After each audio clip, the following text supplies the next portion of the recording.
నగరంలోని తుమ్మలపల్లి కళాక్షేత్రంలో ఆమె సూర్యుడిని కబలించింది. పుస్తకావిష్కరణ సభలో డిప్యూటీ సీఎం పవన్ కళ్యాణ్ పాల్గొన్నారు. ఈ సందర్భంగా ఉప ముఖ్యమంత్రి మాట్లాడుతూ, నాపైన పుస్తక ప్రభావం ఎంతో ఉంది. పుస్తక పఠనం ద్వారా ఎన్నో నేర్చుకున్నాను. నేను మారిపోయాను అని కమ్యూనిస్టులు అంటున్నారు. కానీ నేను ఎప్పుడు ఒకే ఆలోచనలతో ఉంటాను. సహజంగా ఇవి కొంచెం సాయంకాలాల పూట పెట్టుకుంటాం, కొంచెం అందరూ నిదానంగా వస్తారని. కానీ ఇంత పొద్దున్నే కూడా మీరందరూ వచ్చినందుకు మీ అందరికీ నా హృదయపూర్వక ధన్యవాదాలు, హృదయపూర్వక నమస్కారం.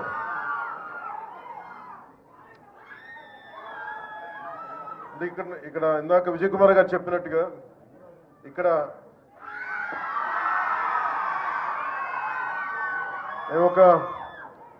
నా గురించి నేను ఏం చెప్పుకోవాలో కూడా నాకే తెలియదు.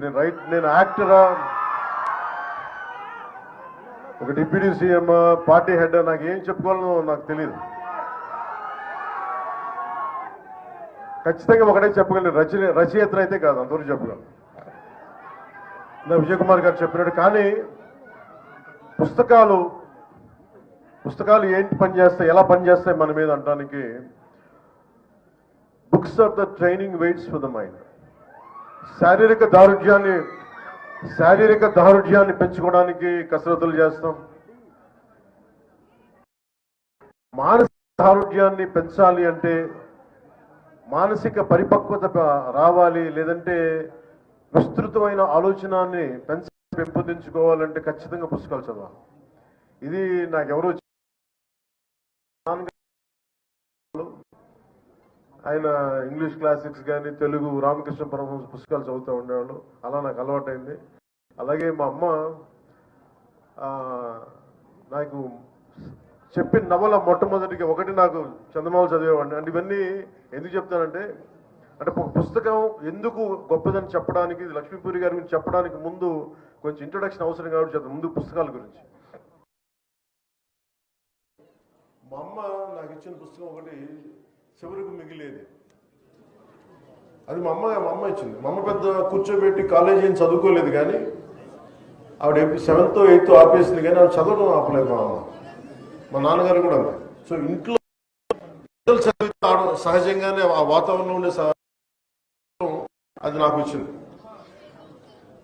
ఇందాక సత్యకుమార్ గారు మాట్లాడుతూ పవన్ కళ్యాణ్ ఏదైనా ప్రభావం ఉంటుంది సమాజం మీద పుస్తకం అంటే, నాకు అనకాపల్లి జిల్లా నర్సీపట్నం పెదబొడ్డేపల్లి వైఎస్ఆర్సీపీ పార్టీ కార్యాలయంలో కోటి సంతకాలతో ప్రజా ఉద్యమం పోస్టర్ను రిలీజ్ చేసిన మాజీ ఎమ్మెల్యే పెట్ల ఉమాశంకర గణేష్ నాయకులు, కార్యకర్తలు. అనకాపల్లి జిల్లా నర్సీపట్నం పెదబొడ్డేపల్లి వైఎస్ఆర్సీపీ పార్టీ కార్యాలయంలో కోటి సంతకాలతో ప్రజా ఉద్యమం పోస్టర్ను రిలీజ్ చేసిన మాజీ ఎమ్మెల్యే పెట్ల ఉమాశంకర్ గణేష్ నాయకులు, కార్యకర్తలు. జగనన్న ప్రభుత్వంలో మంజూరు చేసిన మెడికల్ కాలేజీలను ప్రభుత్వమే నిర్వహించాలని, గ్రామ స్థాయి నుండి గవర్నర్ దృష్టి వరకు ప్రైవేటీకరణకు వ్యతిరేకంగా తెలియజేస్తామని మాజీ ఎమ్మెల్యే గణేష్ మీడియాకు తెలిపారు. అందరికీ నమస్కారం అండి. వైఎస్ఆర్ కాంగ్రెస్ పార్టీ రాష్ట్ర అధ్యక్షులు వైఎస్ జగన్మోహన్ గారి పిలుపు మేరకు ఏదైతే మెడికల్ కాలేజీ ఉన్నాయో దాని ప్రైవేటీకరణకు వ్యతిరేకంగా వైఎస్ఆర్ కాంగ్రెస్ పార్టీ కోటి సంతకాల ప్రజా ఉద్యమానికి శ్రీకారం చుట్టడం జరిగింది. మొన్ననే నర్సీపట్నంలోనే ఆ రోజు పిలుపునివ్వడం జరిగింది. దీని తాలూకు ఉద్దేశం అంతా మనందరికీ తెలుసు. ఏదైతే రాష్ట్రంలో 10 ప్రైవేట్ కాలేజీలు ఉన్నాయో, మెడికల్ కాలేజీలు ఉన్నాయో జగనన్న ప్రభుత్వంలో శాంక్షన్ చేసినవి, అవన్నీ కూడా పీపీపీ ద్వారా ప్రైవేటు పరం చేసి ప్రైవేట్ వారికి దారాదత్తం చేస్తున్న సందర్భంలో దానికి నిరసనగా గవర్నర్ గారికి కోటి సంతకాలతో ఒక రిప్రజెంటేషన్ ఇవ్వాలనే ఉద్దేశం మీద ఈ కార్యక్రమానికి శ్రీకారం చుట్టడం జరిగింది. అందులోనే ఈ రోజు నుంచి కూడా అక్టోబర్ 10 అంటే మొదటి నుంచి కూడా నవంబర్ 22 వరకు కూడా ప్రతి గ్రామంలో కూడా రచ్చబండ నిర్వహిస్తూ అక్కడే సంతకాల సేకరణ కార్యక్రమం చేస్తారు. అదేవిధంగా అక్టోబర్ 28వ తారీఖున నియోజకవర్గ కేంద్రాల్లో కూడా ర్యాలీలు చేసే కార్యక్రమం, అలాగే నవంబర్ 12ని జిల్లా కేంద్రాల్లో ర్యాలీలు చేస్తారు. అలాగే నవంబర్ 23వ తారీఖున నియోజకవర్గం నుంచి జిల్లా కేంద్రాలకు ఏదైతే సంతకాలు చేసామో నియోజకవర్గంలో అవన్నీ కూడా సంతకాలు పంపించినవన్నీ కూడా చేసినవన్నీ కూడా నియోజకవర్గ జిల్లా కేంద్రాలకు పంపిస్తాం. అక్కడ జిల్లా కేంద్రాల నుంచి నవంబర్ 24వ తారీఖున పార్టీ కేంద్ర కార్యాలయానికి తాడేపల్లి కూడా ఇవ్వడం జరుగుతుంది.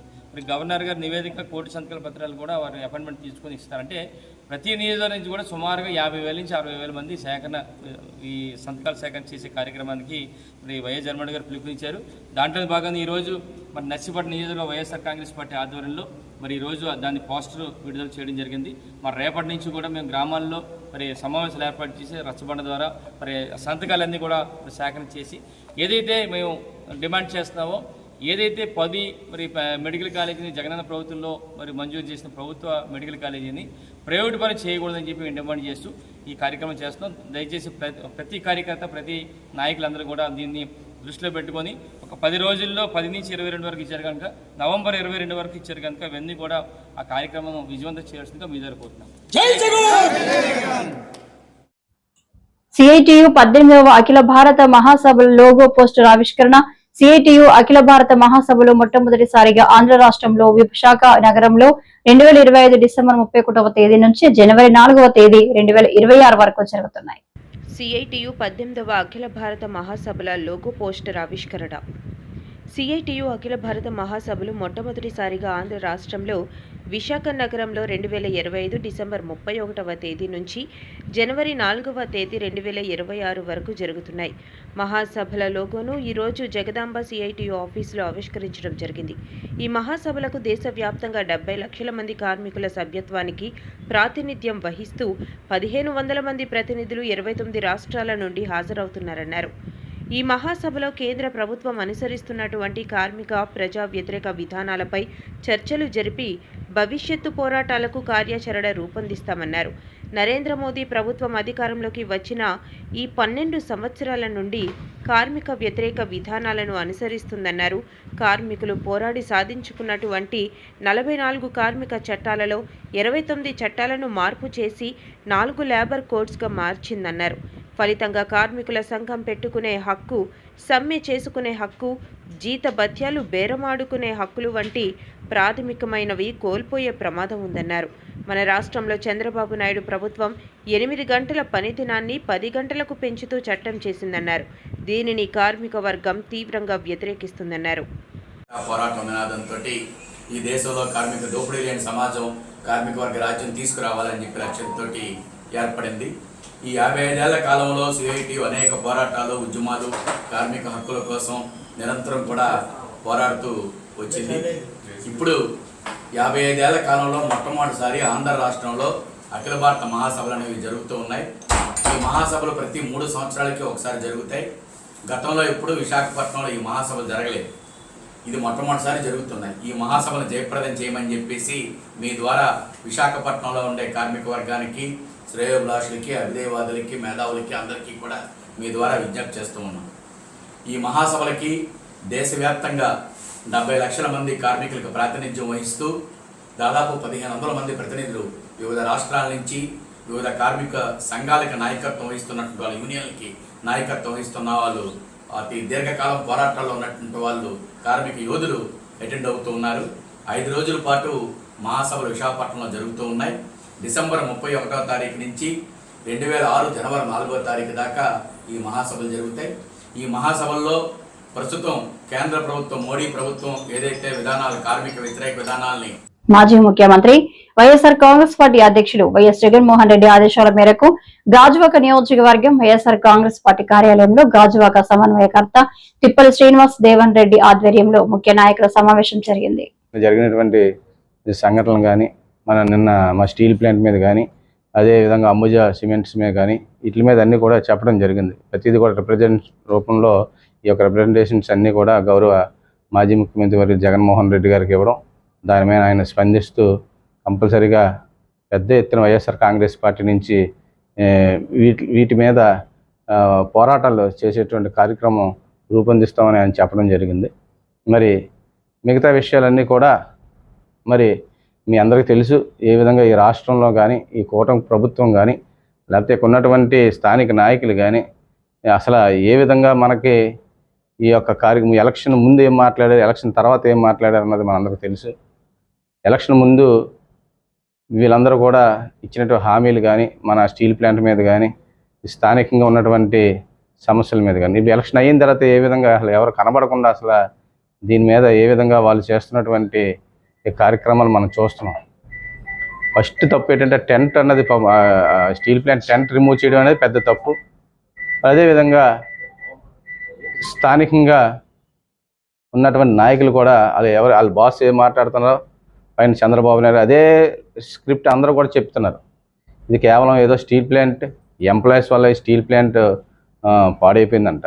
అంటే 10 మంది ఇద్దరు చేయవలసిన పని 10 మంది చేస్తున్నారని, అదే కాకుండా స్టీల్ ప్లాంట్ ట్రేడ్ యూనియన్ నాయకుల వల్ల ఈ యొక్క స్టీల్ ప్లాంట్ అమ్మేస్తున్నారని, అంటే మన చేతకాంతనం మనం ఎవరి మీద నెట్టేద్దామని ఒక ప్రీ ప్లాన్డ్గా ఇది అమరావతిలో ప్లాన్ చేస్తూ వీళ్ళందరి మీద నెట్టేస్తే ఆ నెపాన్ని మిగతా రాష్ట్రంలో మిగతా ప్రజల ద్వారా వీళ్ళందరినీ బ్యాడ్ చేసే విధంగా ఇది కేవలం ఈ ఎంప్లాయీస్ వీళ్ళ వల్లే ఎంత ఇలాగ అయిపోయింది. చంద్రబాబు నాయుడు గారు కానీ కూటమి ప్రభుత్వం తప్పు లేదన్న విధంగా వాళ్ళు ఈ నెపం వాళ్ళ ఉన్నటువంటి ఎవరినో ఒకరిని తెలుసు కదా, వాళ్ళు తెలివితేటలు ఎలా ఉంటాయో, వాళ్ళు చంద్రబాబు నాయుడు గారు ఏ విధంగా ప్లాన్ చేసి ఇది మనకు చెడ్డ పేరు రాకుండా అవతల వాళ్ళ మీద ఎలాగ నెట్టాలన్న దాని మీద ఆయన దాంట్లో మంచి అనుభవం ఉన్నటువంటి వ్యక్తి ఆయన ఆ విధంగా ప్లాన్ చేస్తూ ఎంప్లాయీస్ లోపల ఒక బ్రిటిష్ పరిపాలనలో ఎవరు మాట్లాడకూడదు, ఒకరికొకరు ఎవరో పక్కకెళ్ళి చిన్న 5 నిమిషాలు మాట్లాడుకుంటే వాళ్ళకి మెమో ఇచ్చేయడం. ఇది ఎంత దౌర్జన్యం అంటే సీనియర్గా 60 సంవత్సరాలు 50 సంవత్సరాలు. ప్రభుత్వం తక్షణమే ఆరోగ్యశ్రీ నెట్వర్క్ ఆసుపత్రులతో మాట్లాడి పెండింగ్ బకాయిలు తక్షణం చెల్లించాలని మాజీ మంత్రి విడుదల రజని డిమాండ్ చేశారు. ఆమె మీడియాతో మాట్లాడుతూ కూటమి ప్రభుత్వం ఏర్పాటయ్యాక ఆరోగ్యశ్రీని అనారోగ్యశ్రీగా మార్చేశారని, పేదలకు నాణ్యమైన ఉచిత వైద్యం అందని ద్రాక్షగా మారిపోయిందని ఆగ్రహం వ్యక్తం చేశారు. ఆఫ్ లెటర్స్ రాస్తుంది, అయినా కూడా ఈ ప్రభుత్వం ఎంత కూడా వాళ్ళలో చలనం లేదు. రీసెంట్గా మనం చూసాము, ఒకసారి డిస్ప్లే చేయమా. ఈ లెటరు రేపటి నుండి వైద్య సేవలు బంద్ అని చెప్పి నెట్వర్క్ హాస్పిటల్స్ లెటర్ రాశాయి. ఇందులో మనం చూసినట్టయితే ఆగస్టు ఈ నెల 10 నుంచి అంటే ఈ రోజు నుంచి పూర్తిగా కూడా ఈ నెల 10 నుంచి అని చెప్పేసి వైద్య సేవలు నిలిపివేస్తున్నాం అని చెప్పేసి వీళ్ళంతా కూడా ఈ లెటర్ ఇవ్వడం జరిగింది. అయితే మనం చూస్తూ ఉన్నాము, ఇక్కడ ఏడాది కాలంగా మేము పడుతున్న ఆర్థిక ఇబ్బందులను ప్రజలంతా అర్థం చేసుకుంటారని భావిస్తున్నాం. ఇంతకాలం మీకు సేవ చేశాం, ఈ కష్టకాలంలో మాకు అండగా నిలవాలని ప్రజల్ని కోరుకుంటున్నాం. ఇక్కడ మనకు స్పష్టంగా అర్థమవుతుంది, ఏడాది కాలంగా మేము పడుతున్న ఆర్థిక ఇబ్బందులను ప్రజలంతా అర్థం చేసుకుంటారని భావిస్తున్నాం అంటున్నారు. హాస్పిటల్స్ కూడా మనం చూసినట్టయితే ఈ సంవత్సర కాలంగా ఆశాస్ అయితే నియర్లీ 20 times అనేక రిప్రజెంటేషన్స్ ఇవ్వడం జరిగింది. ఏమని, మేము నడపలేకపోతున్నాము, మాకు చాలా ఇబ్బందిగా ఉంది, ఈ ప్రజలు వస్తే ఏదైనా అనారోగ్య పరిస్థితులు వస్తే మేము చూడలేకపోతున్నాం, ఎందుకంటే మాకు భారం అయిపోతుంది అని చెప్పి వాళ్ళు పదే పదే చెప్తూ నంబర్ ఆఫ్ లెటర్స్ రాసి రిపీటెడ్గా కూడా ఈ గవర్నమెంట్ని అలారం చేస్తూనే ఉన్నా కూడా ఈ ప్రభుత్వం ఏమాత్రం కూడా వాళ్ళతో చర్చిద్దామా, వాళ్ళతో ఏదైనా సంప్రదింపులు చేద్దామా అని కనీస చర్చలు కూడా చేయకుండా, ఒకవేళ చేసినా కూడా ఏదో మాటలు చెప్పి పంపించి అప్పటి వరకు మాటలు చెప్పి మళ్ళీ తిరిగి వీళ్ళు వచ్చి వీళ్ళ పని వీళ్ళు చేసుకుంటుంటే వాళ్ళకు కనీసం వాళ్ళు చెప్పినటువంటి మాటల మీద కూడా నిలబడకుండా పూర్తిగా గాలికి వదిలేసినటువంటి వైనం మనం చూస్తూ ఉన్నాము. కాబట్టి ఇక నిరుత్సాహపడి పడి పడి ఇక ఏదైతే ఈ బకాయిలు పేరుకుపోయి ఇక మా వల్ల కాదు అని చెప్పి దేశంలో ఎక్కడ ఏ రాష్ట్రంలో కూడా ఆరోగ్యశ్రీ సేవలు నిలిపివేయలేదు. మొట్టమొదటిసారి మన ఆంధ్రప్రదేశ్ రాష్ట్రంలో కూటమి ప్రభుత్వంలోనే మనం చూస్తా ఉన్నాము. కల్తీ మద్యం కుట్రదారులను ప్రోత్సహించిన చరిత్ర జగన్దే అని పోలిట్ బ్యూరో సభ్యులు వర్ల రామయ్య అన్నారు. కల్తీ మద్యం గురించి నిందితులకు వత్తాసు పలకడం గురించి మాట్లాడే అర్హత మీకు ఎక్కడుంది ఆ జగన్ అంటూ టీడీపీ నేత వర్ల రామయ్య ప్రశ్నించారు. కల్తీ మద్యం పట్టుకున్నది మా ప్రభుత్వం, కల్తీ మద్యం నిందితుల్లో టీడీపీ నేతలున్నా అరెస్టు చేయించింది మా ప్రభుత్వం. ఇన్ని కూడా జగన్మోహన్ రెడ్డి గారే. కాదని చెప్పే ధైర్యం మీకుందా?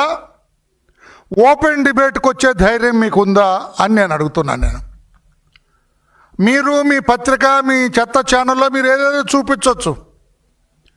క్రెడిబిలిటీ లేని పత్రిక, క్రెడిబిలిటీ లేని ఛానల్. నీ ఛానల్లో వచ్చేది ఎవరు నమ్మరు, నీ పత్రికలో వచ్చేది అది పత్రిక కాదు, నీ పార్టీ కరపత్రిక. That is your voice. Sakshi పత్రిక, దట్ ఈజ్ యువర్ వాయిస్. ఎవరు నమ్మరు దాన్ని. కల్తీ మద్యానికి మూల విరాట్ మీరు. కల్తీ మద్యాన్ని ప్రోత్సహించింది మీరు. కల్తీ మద్యం కుట్రదారులకి అండగా నిలబడింది మీరు. కాదని చెప్పే ధైర్యం ఉందా మిస్టర్ జగన్మోహన్ రెడ్డి? ఈ రోజున మీరు ఏమి ఎరగనట్టుగా నంగనాచి కబుర్లు చెప్పొచ్చు మీరు, కానీ రికార్డు ఎక్కడికి పోతుంది? రికార్డుని ఎలా కాదనరు మీరు? చరిత్రను ఎవరు కాదంటారు మీరు? వాస్తవాలను ఎలా కాదంటారు? నేను 1 by 1 అడుగుతాను, మీరు సమాధానం చెప్పండి. కల్తీ మద్యం అప్పుడు మేమే అధికారంలో ఉన్నాం. అప్పుడు మీ ఎమ్మెల్యే అభ్యర్థి మల్లాది విష్ణు, ఆయన ఒక బార్ నడుపుతారు. ఆ బార్లో కల్తీ మద్యం తాగి 6 చనిపోయారు. అది ఆ క్లిప్పింగ్ ప్లే చేయనా?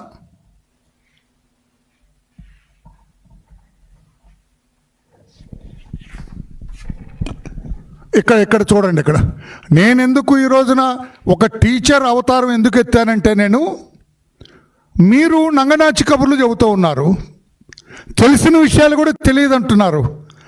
ఏదైతే మేము పోలీస్ ఆఫీసర్లుగా ఉన్నప్పుడు ఈ సెటిల్మెంట్ గ్యాంగ్స్ ఉంటాయి, కర్ర తీసుకొని గట్టిగా చెబితే కానీ వినరు.